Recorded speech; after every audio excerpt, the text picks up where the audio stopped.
one of my favorite poets is Rumi. I just love a lot of his words are so beautiful.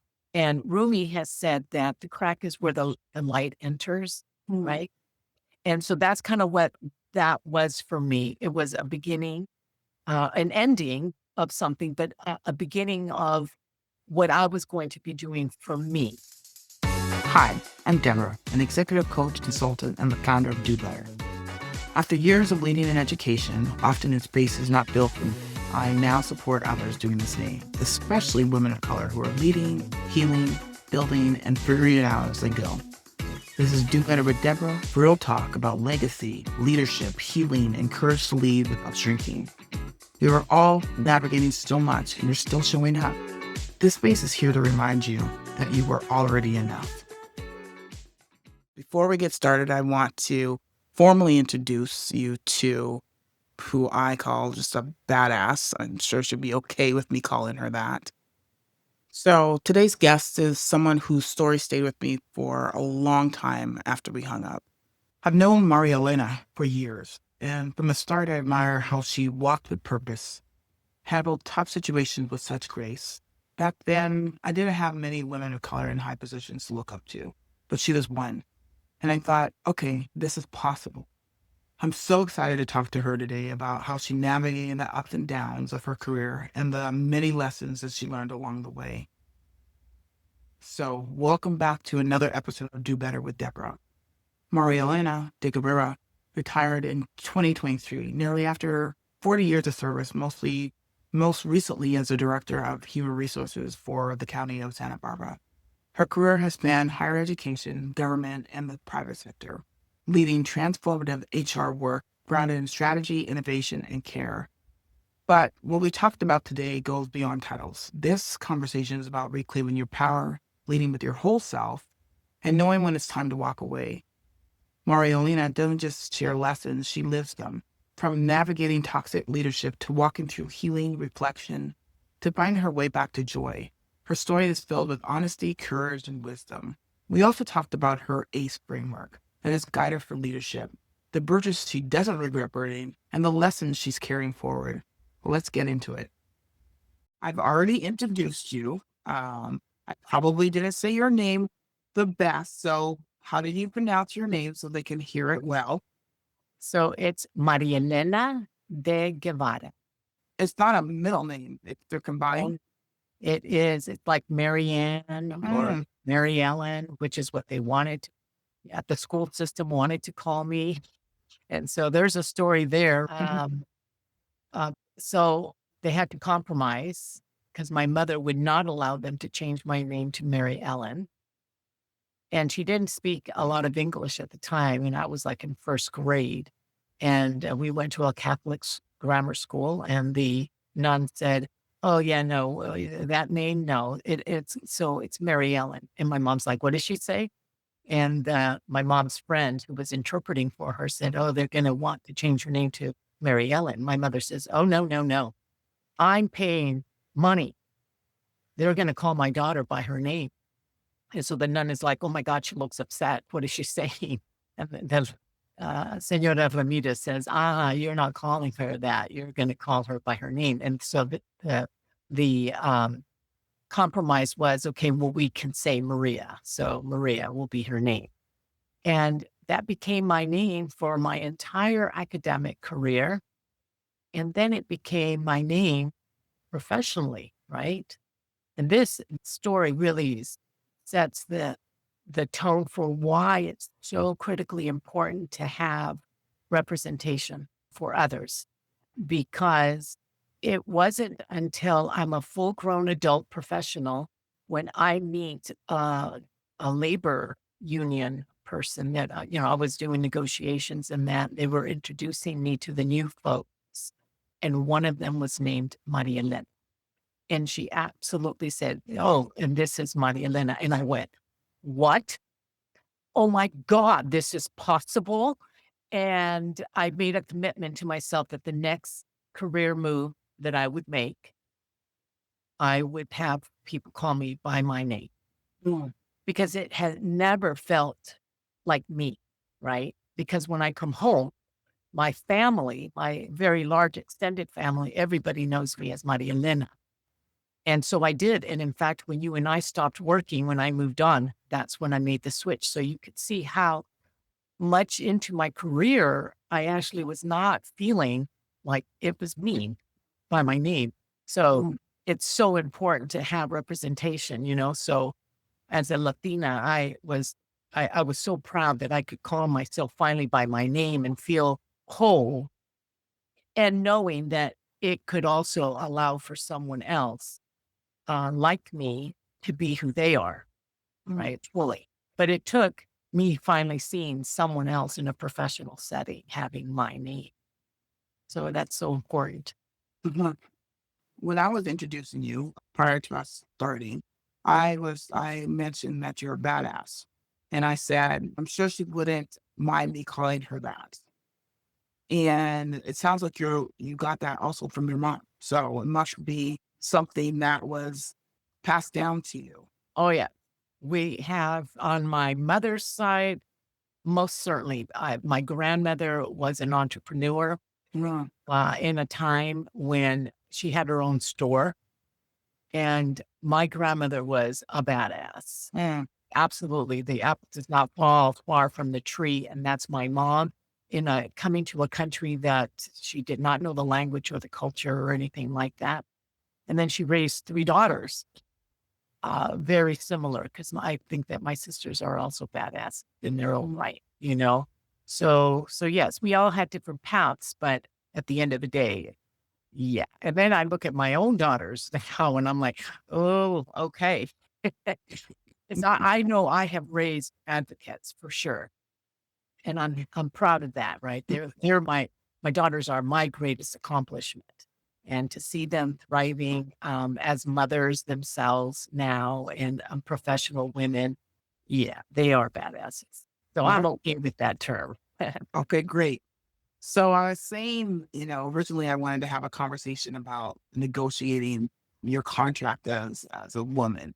I Yes, think I saw a statistic that men tend to negotiate at a higher rate than women, and women tend to just accept what they're given. I used to be guilty of that myself.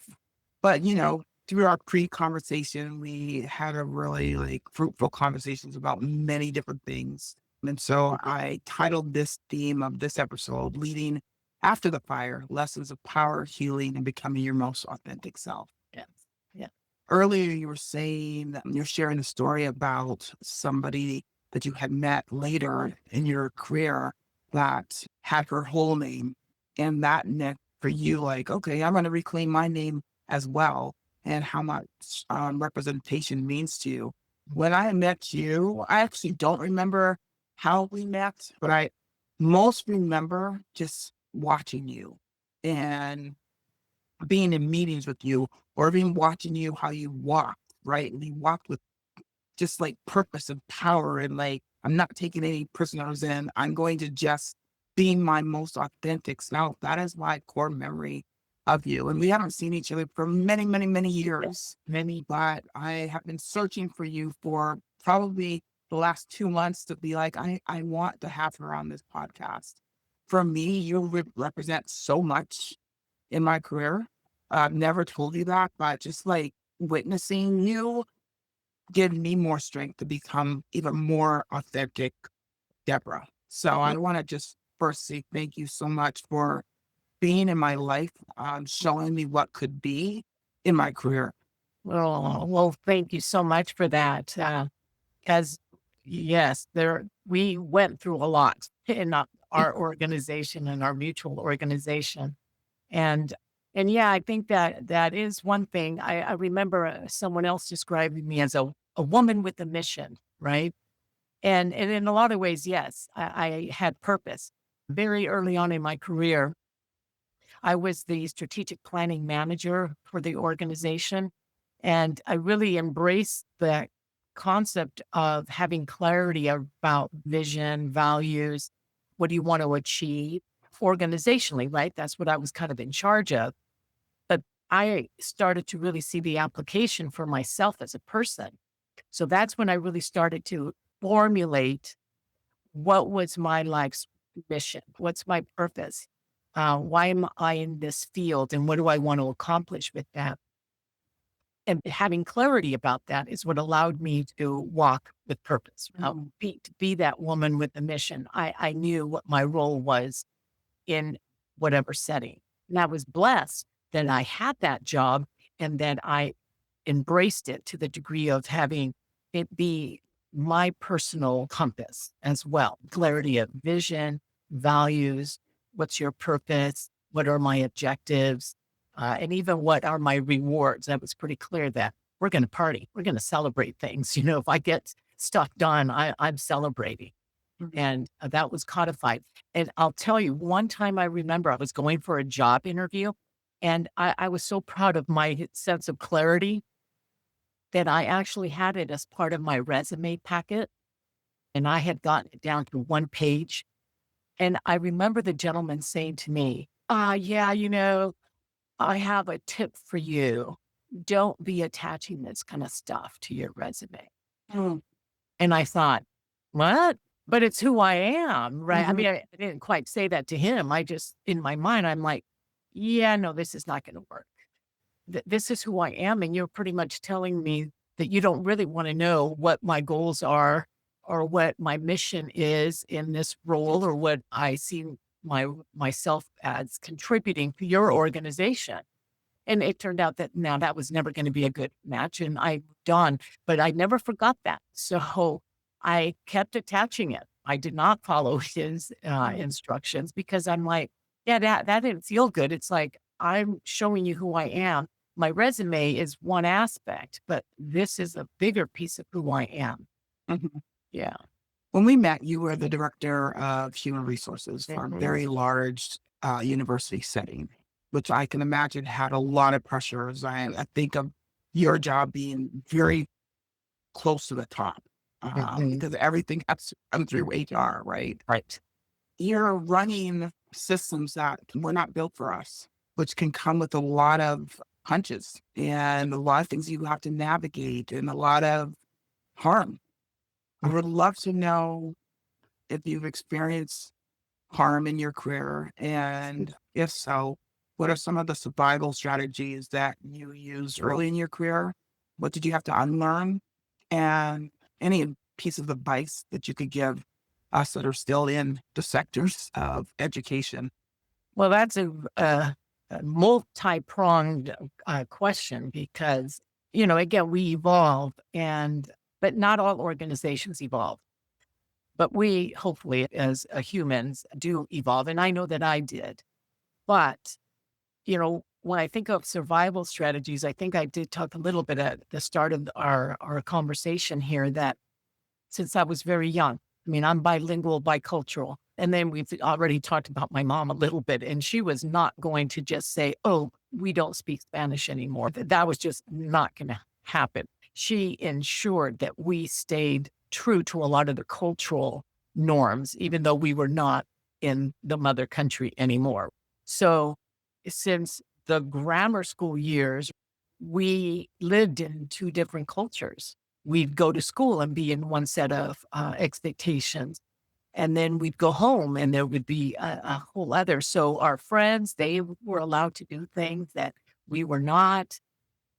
I just think of this, Deborah, that for prom, whoever was going to ask any of us, my sisters or I, they had to ask my father. And fortunately, there were some, but it was kind of hard to tell someone that was outside the cultural group that that's what they had to do. So a survival skill for all of that really was what I call the cultural code switching, which we became very capable in doing. Right? We know how to behave in this cultural setting, and then we switch to what we need to know and how to be here. That builds a lot of resiliency, I think, in each of us, and flexibility, adaptability, all transferable life skills, I think. And so I did not at all see it as a negative or a handicap of some sort for us. I actually know that it did strengthen us and made me stronger, more resilient. And so that was I think, a strategy that kept us going. And again, my mom was tough, and so there was no excuses. You will succeed there, and you will succeed here. Mhm. So for the first part of my career, then when you think of what did I have to unlearn, and I think that once I got in, I was the first in a lot of ways. I was the first young, the first Latina, the first woman. And so when you have a lot of those firsts, and to answer your question, what did I have to unlearn? I had to unlearn the myths of the unicorn, because that's what I was, right? I was this unicorn that people didn't kind of know what to do with. And the myth are you got to work twice as hard, you got to be better than, and there's absolutely no room for failure. And I even have had, again, very early on, some of my allies, my mentors, uh, say exactly those words. Okay, you're hired, but you do know that you got to work harder than anybody else. And I understood it. And I even took on the responsibility. And I felt a great deal of responsibility that I was representing, as if anybody can. There's such diversity in the Latino culture that how can I possibly represent? But I took that on because there were not a lot of people of color during the time that I was taking on these leadership positions. And so I did feel the burden of, I'd say burden now, but at the time I really felt the sense of responsibility and honor that I have to do my best, because if I don't, the door's going to shut for everyone else. And I cannot allow that. So I have to be the best that I can be to sort of educate people that, because, I've heard things like, oh, well, if we have to let, people of color in, we have to lower the standards. Mhm. And no one's saying lower the standards, but so that's why we have to work harder, because we had to break a lot of these stereotypes. And you do it in a way that is not argumentative.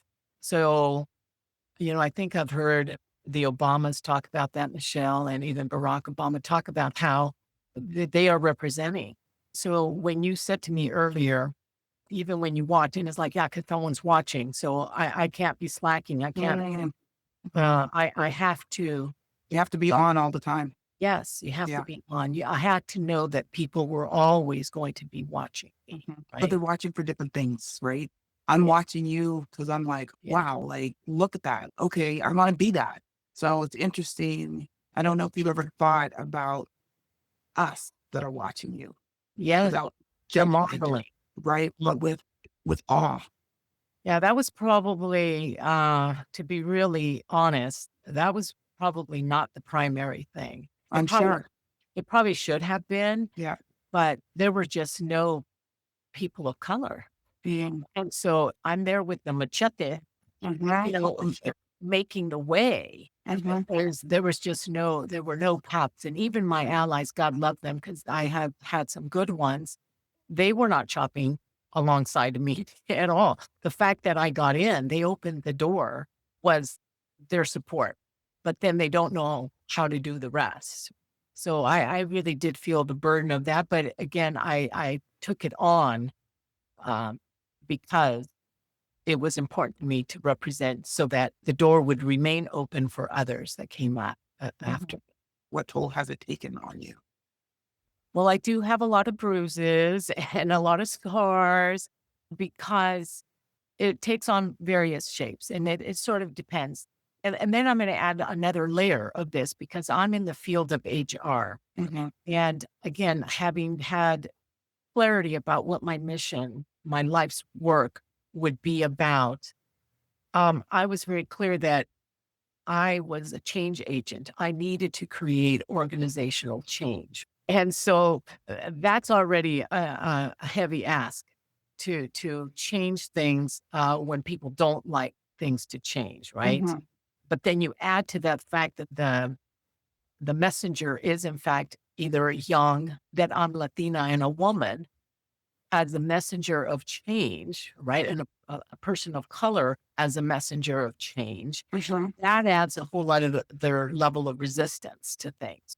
And so I understood that it wasn't always because the fact I was a woman or a Latina, but it was because of my role within that organization. And so I know that I have been an organizational warrior, and being a warrior, you're going to have some bumps and bruises, right? So yes, there have been plenty. I mean, I remember one guy he was a director level, a colleague of mine. And at one of our executive retreats, he hands me a wooden spoon and he says, I saw this and I needed to give it to you because that's what you do. You just stir the pot. And there's a message in that, right? And again, he did not want change. I get that. But, the way that I handled that, I went home and bedazzled the heck out of that darn spoon and put it up on my office. And I forget, I put some smart ass comment on the bottom of that saying something along the lines of, you want to be steering the pot. That was my role. So those kinds of things, I could even find the humor in it and things like that. And he actually got a kick out of that when he saw my Mhm. his bedazzle.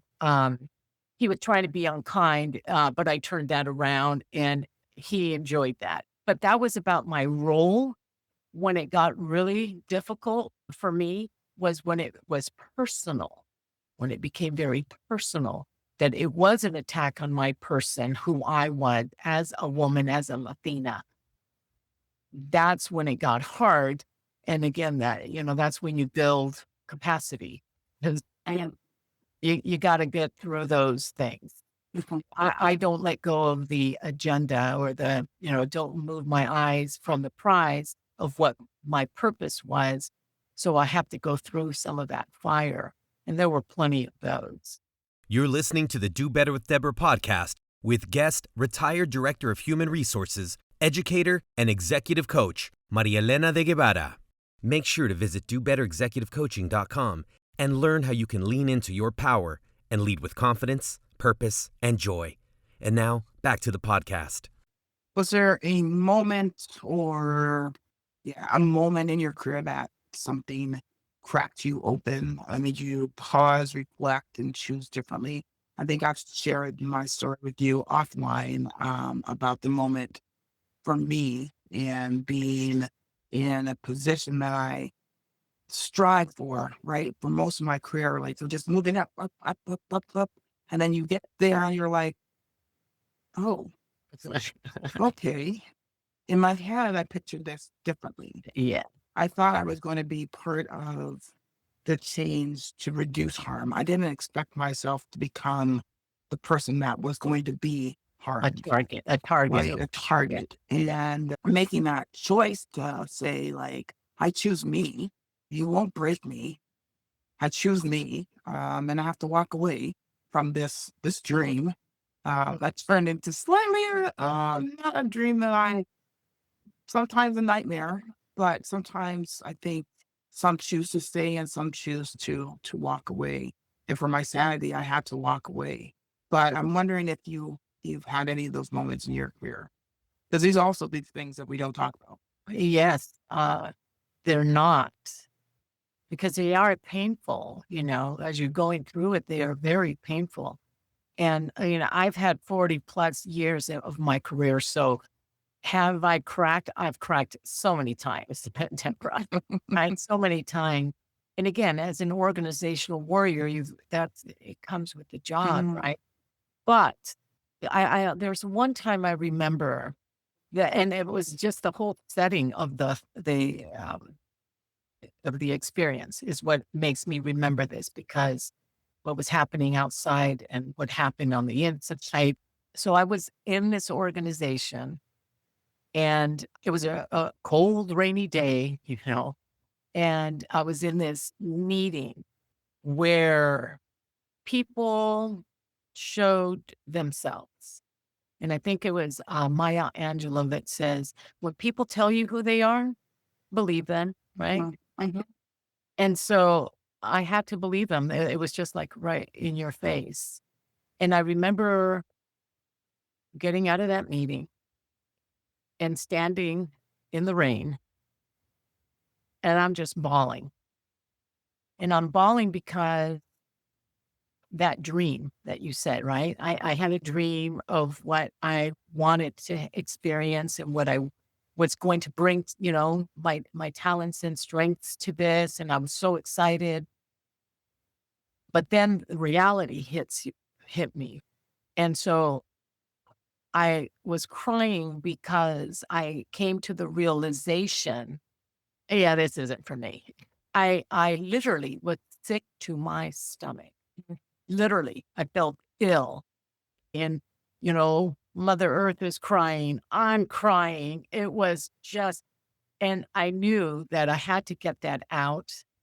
And I also knew that once I got out of that grieving process, because it was a grieving, because, when I go to organizations, it's my choice too. I'm going because I Yeah, see 100%. something. Yes, Mhm. there's sense of alignment and I'm going to do my part. But then you realize after having experienced the most horrific display of leadership, and they were not adults in that room, and to be a party to that just by being in its presence, I just said, there's no alignment here. My values do not align at Mhm. all. Mhm. So, but I had to go through the grieving process before I could then take the next step. But I knew that it was coming because that's where I cracked open. And one of my favorite poets is Rumi. I just love a lot of his words are so beautiful. And Rumi has said that the crack is where the light enters. And so that's kind of what that was for me. It was a beginning, an ending of something, but a beginning of what I was going to be doing for me. And I can tell because in my 40 plus years, the organizations that I had the longest tenure with were obviously organizations that supported me, even though I was still the change agent. And dang it, that we had to change stuff. Mhm. It wasn't a walk in the park, but the fact that you could express yourself and that there was movement, that I can handle. It's though that those organizations where they were stuck and did not want to flex, did not want to change their evil ways from my perspective, then there's no room for me. There's no room for me. So you talked about the crack, right? And light coming in and breathing and then healing. What did you personally learn about you? Well, to be really honest and transparent, the learning did not come from me until much later after I Mhm. left that organization. Of course. And time does heal. And I'm sure you've probably had this experience where when you looked back, you're like, nah, I don't ever want to think about them. It was so horrible. I don't want to think about it. I don't want to revisit, open the old wounds or anything like that. I ain't going to do it. But you do gotta go look at some of that stuff. And it wasn't until that whole grieving process, and it takes however long it takes for you. But when I got to the other side, I actually realized something. I realized that my trajectory, kind of like what you had said yours had been, I was moving up the whole time. It was promotion after promotion. I was blessed. I had a fantastic career. And so, you know, I kind of got a big head about that, I think, and that I was, some hot stuff. And I was a change agent and I'm a good leader. We get stuff done. And I was proud of all that. So then you sort of get into this mode of that's who I am. Mhm. And so for me, it was like, well, my star's rising. But what I realized was that I kind of needed to, how I describe it is I needed to stumble so that I could become more humble as to who I was and what I could do or could not do or whatever, right? Just to it was a humbling experience for me. And instead of being pissed off about that and being bitter, I said, I want to be better. Mhm. And so I had the opportunity of then taking on another leadership role for another large organization.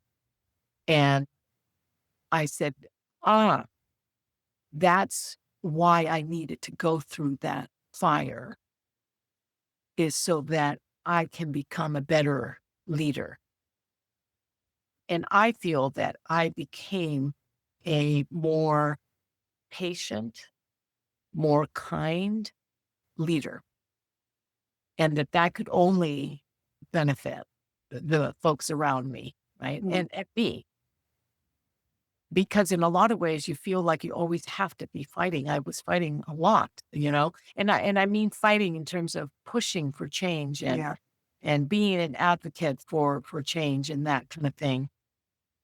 And you don't have to always do that. There are other ways. Yeah. And there's other environments that don't have you being the only person doing that. So Yeah. I think even with the learning, is like, I need to find an environment that is right Yeah. for me to be able to do my best work.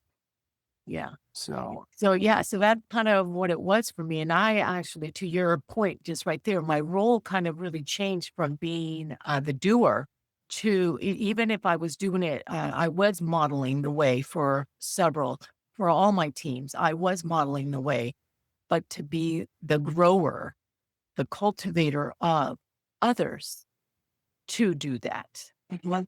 And that was a nice shift for me. What advice do you have for women of color leaders who stay longer than they should, based on fear or loyalty? That's a good question. And I just think everyone has their own journey. Uh-huh. And so I don't know that I could say that there's a too long timeline. Uh-huh. But what I can say is that your body knows when it's time to move on before our brain does. And I gave the example of literally sick to my stomach. That's not a phrase that people that no, that is real, a real physical response because our intuitive nature tells us, but we don't really listen to this, right? Or it takes us a while to hear it, but it's a real thing that your body knows it's not, this is not good for you. And so that's how I know that my body tells me it's time to go. And we do have to listen to that because loyalty is a beautiful thing, but not at the expense of your health. Right. And having had these conversations with my daughters, um, my daughter said to me something about the Sunday scaries. And I'm like, what? What's that? And she It's the said, thing. yes, it Mhm. is very much a thing. And it's that physical manifestation of your body knows. Of you get the stomach ache, you start getting anxiety about, oh my God, I got to go back to work tomorrow. I got to go back to work, and that's a terrible, terrible, and people keep going back. I see that in my work now when I do executive coaching. So many folks want me to help them. Like, how can I get their organization to see them and to acknowledge their presence because they're trying to prove themselves like I do have it, dang it, and you're going to listen. And so they hire me to help them. And of course, that's no, no, no, no, no, no. Why are you beating your head against the wall? Let's just. I know that you want to be there, and maybe you will, but let's just put out to the universe what's possible for you. And what happens, of course, when they start working with me and we start packaging their resume and that, because again, I so believe that if you were to go in an interview and you're trying to run away from something, that shows up as opposed to you're going towards something. So my job is to work with them to have them start loving themselves, how their resume looks. Wow, that's me. I look great. I sound great. I mean, I even help them with their interview outfits and where they should stand or whatever, right? And when they start getting those phone calls for those interviews, it does something to them. And I wish I could see like the lapse. I could have a camera lapse of when they first start with me. They're shrunken and they're, sad. Not that they'll say they're sad, but you can see it. And then when they start saying, I am a badass, and other organizations think I am too. And then we say, absolutely, you can apply. Because I say, start applying to others as experience and as training.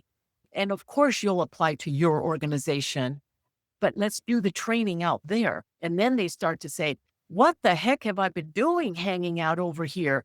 I'm going to organizations, right? And long time ago, I read this book, Peak Performers, and it said there that people who value themselves go to organizations that value them.